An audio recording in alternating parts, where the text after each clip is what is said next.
Gawa lang ito sa tirang tinapay. Akalain mo, may mas isasarap pa pala ang tirang tinapay. Pina-level up lang natin at overload pa sa sarap. Umpisahan na nga natin dito sa ating 1/4 cup ng asukal. Ika-caramelize lang natin.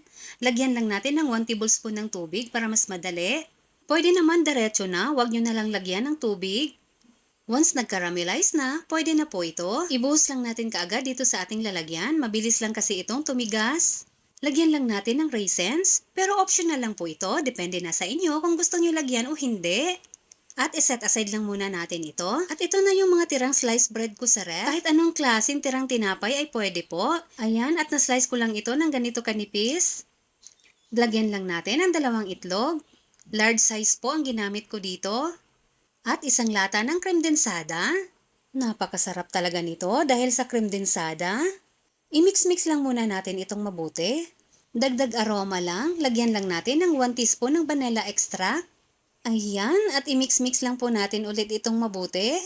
At ibuhos lang natin ito dito sa nakaramelize natin na asukal.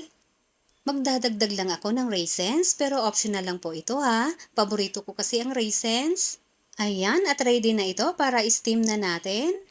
Naglagay lang ako ng metal rack dito sa ating kawali. Lagyan lang natin ito ng sapat na tubig.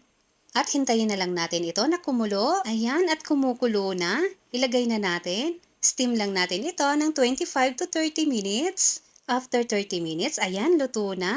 Palamigin lang muna natin ito. Pwede rin natin ito ilagay sa ref ng overnight. Ayan na, may masarap na tayong bread pudding. Tingnan nyo naman kung gaano kasarap yan. At talaga namang nakakatakam. Hindi na masasayang ang mga tirang tinapay nyo dahil pwede nyo gawing napakasarap na bread pudding. At talaga namang loaded sa sarap ito. Maraming salamat hanggang sa susunod po.